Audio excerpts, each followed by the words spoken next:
ndibaza cyane ko ishengero kenshi rinanirwa kuzuza umuhamagaro waryo wose. Mu by'ukuri umuhamagaro w'ishengero naho dukunda kuwuzuza mu bintu byinshi ugizwe n'ibintu bitatu nyamukuru.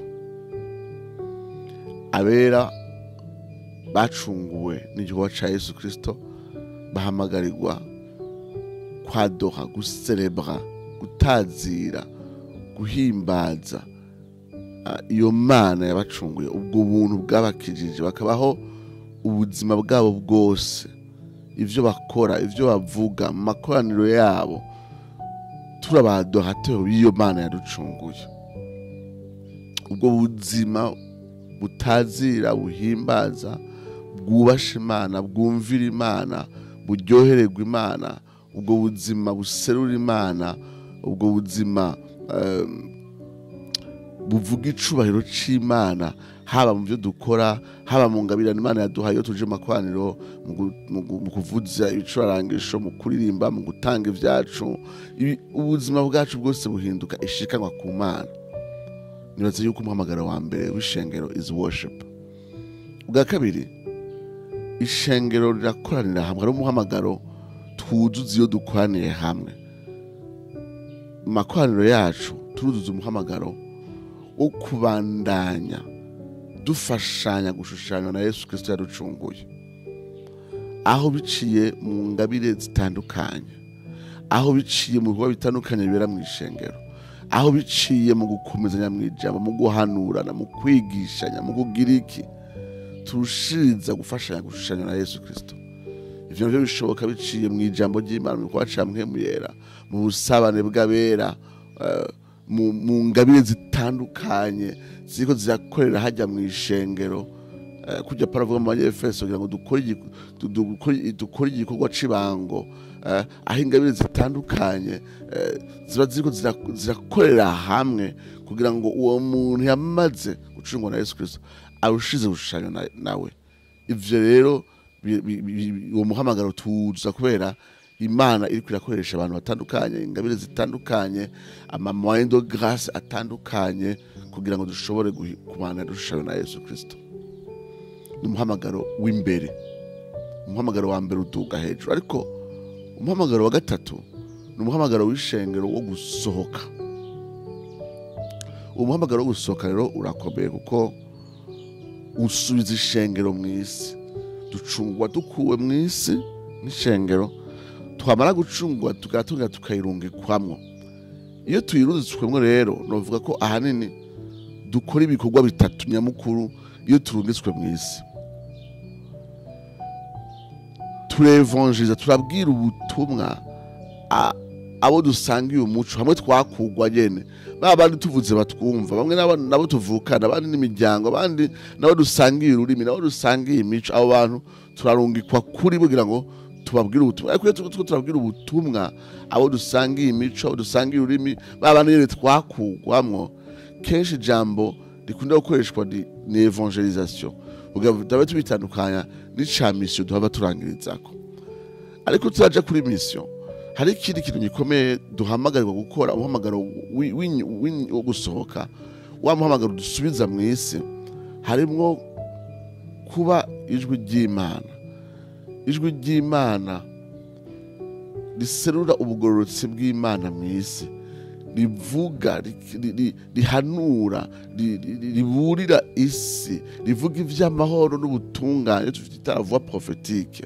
Muri uwo muhamagaro wo kurungikwa mu isi harimwo kuba umuringoti w'urukundo rw'Imana n'imbabazi zayo kuri bose, abahazwa, abarushe, abakenye, tukaba umuringoti w'imbabazi n'ubuntu.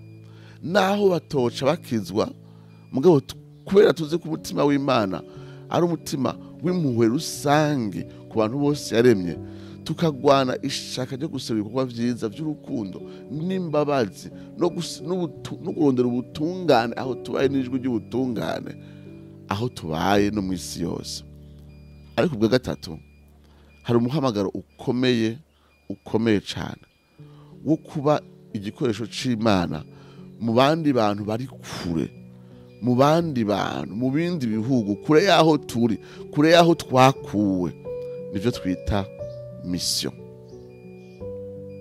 Rero kenshi twisanga cyane amwe mu mashengero usanga akunda inyigisho, akunda ubusabane, akunda urumva tugahinduka nyene in community kundana ifashanya hagati yacu kandi ni vyiza biri mu bituma duserura ishusho ya Kristo hagati yacu. Abantu bakunda guma bigishwa tugasenga tukisonzesha ariko tukibagira ko Imana iturungika aho yadukuye hanze, tukibagira umutumiro wacu wivuga butumwa, umutumiro wacu kwa umuringoti w'imbabazi n'urukundo n'impuhwe vy'Imana n'ubutungane bw'Imana mw'isi yononywe n'icaha, tukibagira kandi kuba intumwa z'Imana mu mahanga. Little Flock irafise umwitwarariko biciye mu gikorwa cayo twita Ngwino Mission Agency, aho twifuza by'ukuri kubona havuka une armée igisoda, une armée spirituelle, une armée apara mu buryo bw'umubiri bw'ibigwanishwa, ariko abantu bafise umwete biteguye kurungikwa mu mahanga, kurungikwa kure yaho bavugiye, kure yaho bari, kure yaho bakirijwe, kure yabo basa, kugira ngo babe intumwa z'Imana mu mahanga. Turifuza ko muzo rusengera mukadushigikira mukadukomeza uko iminsi izogenda ikurikira, tuzogenda tubabwira ivyo Imana yashize ku mitima yacu mu buryo butandukanye, aho twifuza kuzokora n'amashengero, kuzokora n'abantu Imana bumvira kure bakora ku kintu kijanye na mission, maze twese hamwe tukaraba uburyo twokumvira uwo muhamagaro w'Imana. Mu kurangiza ndangirize mu majambo ari mu gitabo c'ivyakozwe n'intumwa ica 16 kuva ku murongo wa 6 gushika ku murongo wa 10 n'amajambo atubwira ari muri iro jambo rya ngwino, havuga ngo ayant été empêchés par le Saint-Esprit d'annoncer la parole dans l'Asie, ils traversèrent la Phrygie et le pays de Galatie. Arrivés près de la Mysie, ils se disposaient à entrer en Bithynie, mais l'Esprit de Jésus ne leur permit pas.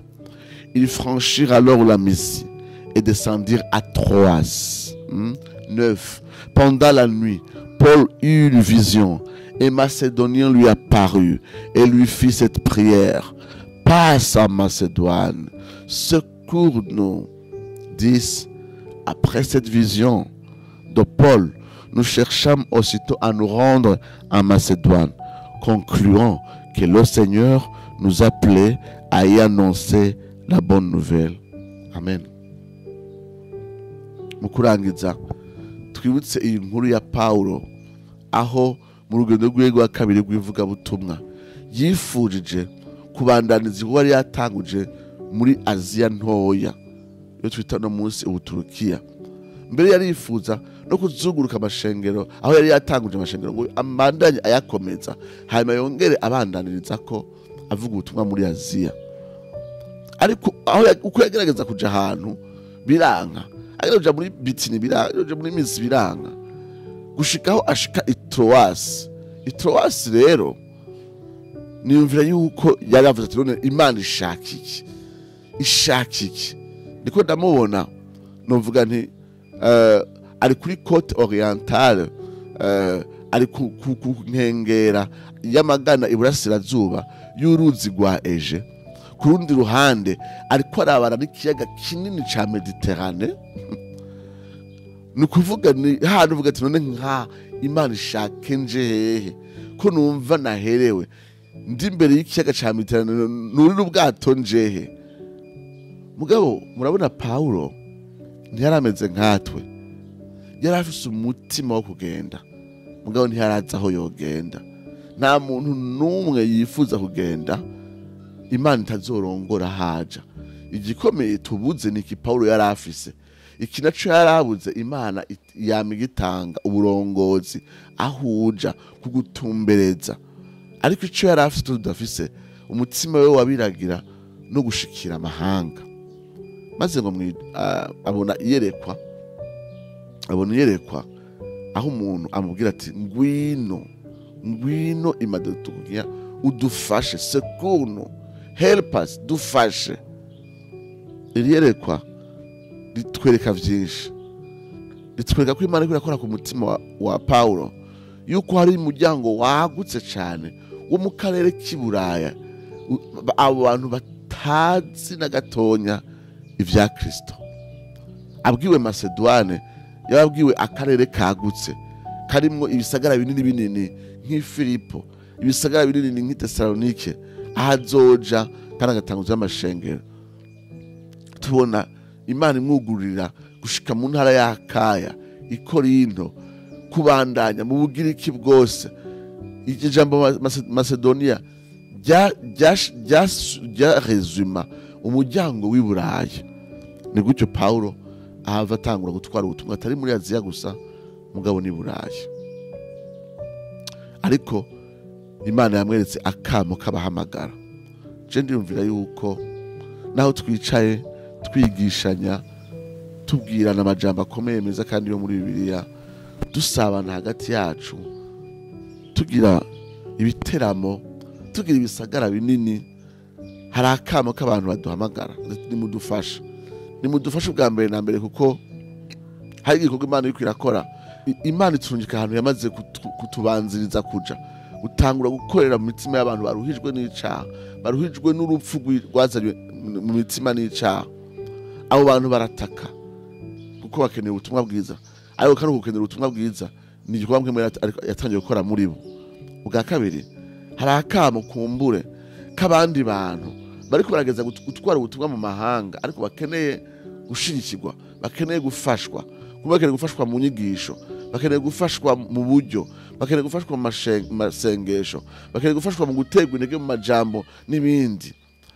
Nuwo n'umuhamagaro wo gufasha abifuza kugenda mu kubategura, abagiye mu kubasengera no kubashigikiza uburyo bwabo, canke n'akamo natwe ko kurunyika abacu ngo basekure abatarashikirwa n'ubutumwa bwiza.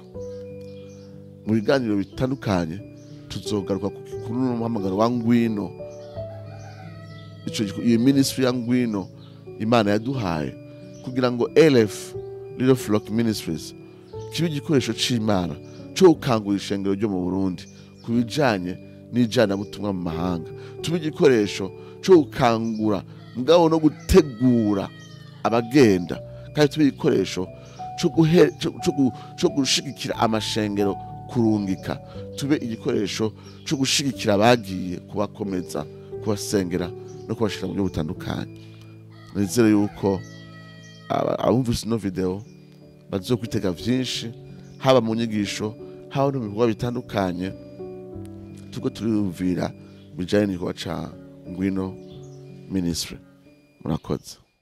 Yemye boshobota ntimutinye kuko so bimuhimbara kubaho ubwa